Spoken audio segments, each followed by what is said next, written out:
Здравствуйте, дорогие друзья! Я рада вас приветствовать на моем канале. Сегодня в данном видео я хочу показать вам, как я собираю вкуснейший низкокалорийный торт с пониженным содержанием жира. Торт с ананасовым очень богатым вкусом. Покрывать я его буду белково-заварным кремом, который я буду фламбировать. Фламбировать значит обжигать пламенем. Делается это очень быстро, все покажу в данном видео. Торт будет с очень приятной, вкусной, ароматной ананасовой прослойкой, которую я буду готовить в данном торте не на желатине, который превосходно потом держит форму и при комнатной температуре. Вот такой разрез получается шикарнейший у торта. Торт будет большой, и все буду показывать в данном видео. Во-первых, мне нужно будет приготовить бисквит. Не просто приготовить, а уже разрезать его на коржи. Так как этот торт я буду собирать уже с горячим ананасовым слоем, так сказать, с прослойкой конфи, но не на желатине. Бисквит я этот готовлю в предыдущем видео. Это бисквит без разрыхлителя, без разделения яиц, 28 см в диаметре и 8,5 см в высоту. Я делюсь в том видео, которое я дам по ссылке в описании к данному видео.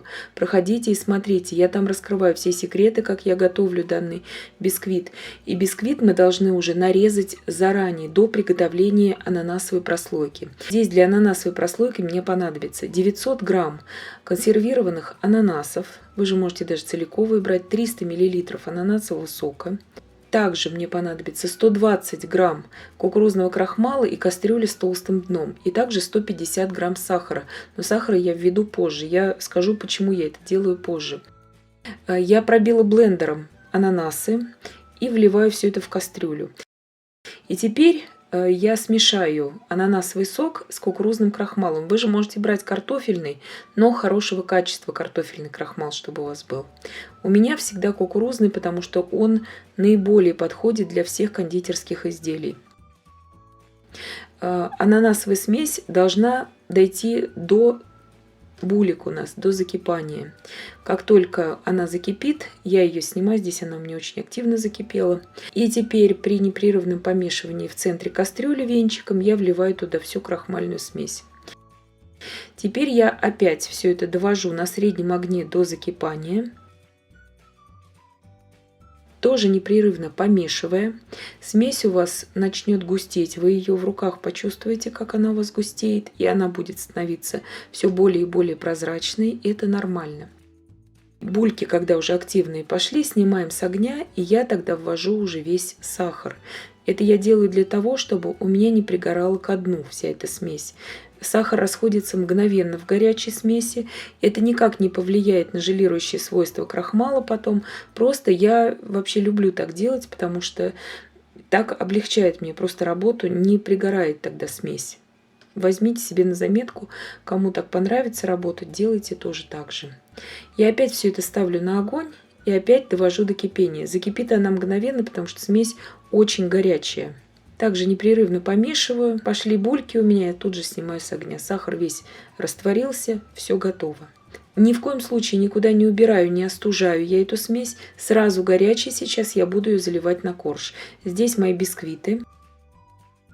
Тот корж, который у нас был дном сейчас при выпекании, я кладу также дном вниз, потому что прослойка ананасовая, она очень тяжелая, и, конечно, корж должен быть таким плотным внизу. Ни в коем случае я не пропитываю здесь бисквит. Ставлю сразу на него затянутое кондитерское кольцо и начинаю выливать всю ананасовую прослойку. Разравниваю слегка вот так лопаткой, она в принципе сама расходится быстро. И сразу на горячую ананасовую смесь я кладу второй корж.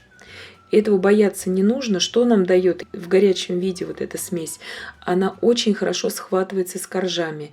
И потом при нарезании не будет того эффекта, чтобы коржи у нас отставали от прослойки, что очень часто бывает именно с желатиновой прослойкой. И очень влажный получается корж от нее и очень-очень сочный.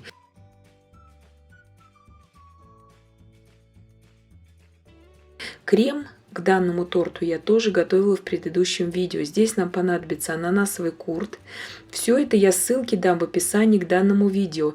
И все ингредиенты я также в описании напишу. Но сам процесс приготовления проходите по ссылкам и смотрите в предыдущих видео, потому что иначе это видео будет очень долгим. Здесь также нам понадобится ананасовый йогурт. У меня здесь 900 грамм йогурта. Также вода и желатин нам понадобится. Крем я готовлю уже непосредственно перед сборкой торта, чтобы желатин не схватился. Все это комнатная температура у меня, все эти ингредиенты. И сейчас сразу в этом же виде, в жидком, это все буду заливать на коржи. Где-то часов 5 у меня простояло в холодильнике, может быть даже почти 6, вот эта вся ананасовая прослойка.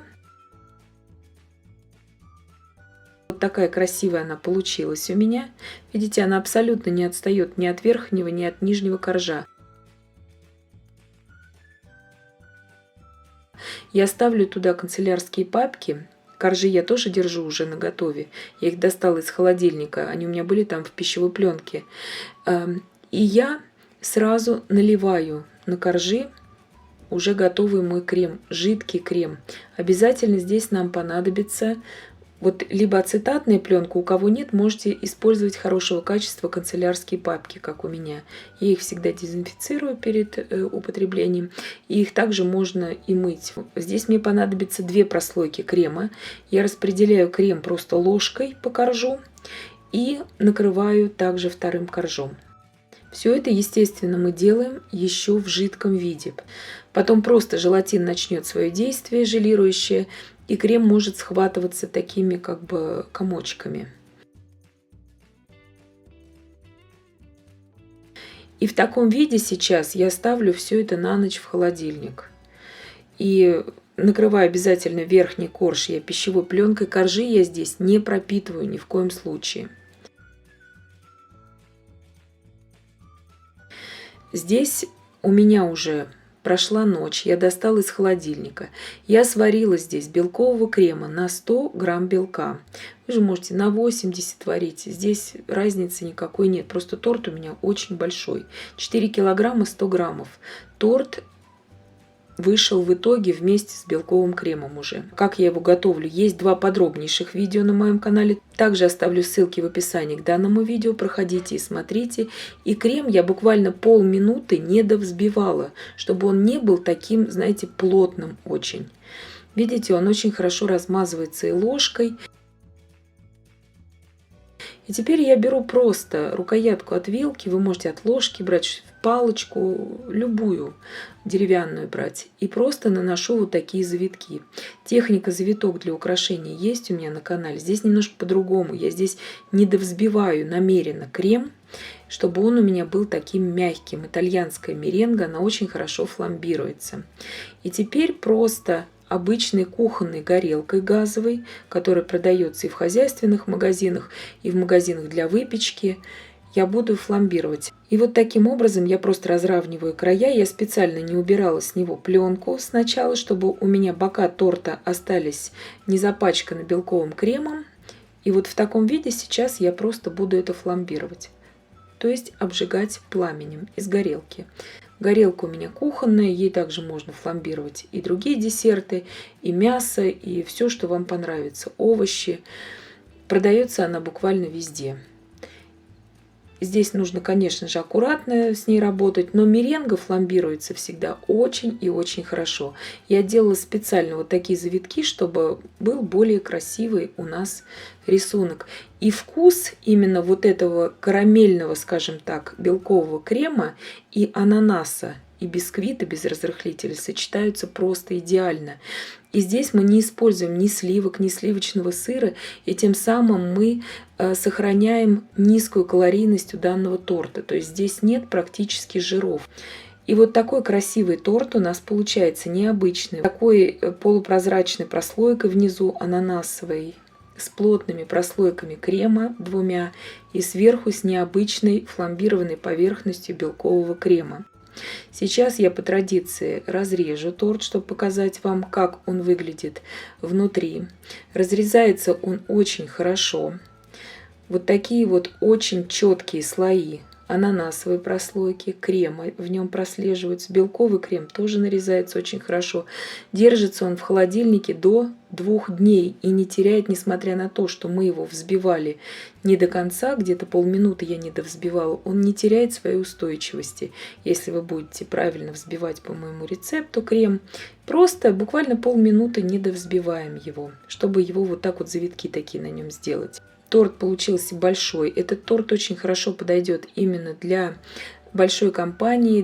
Вы также можете ополовинить все ингредиенты и сделать более маленький тортик. И этот торт очень хорошо подходит для летнего периода.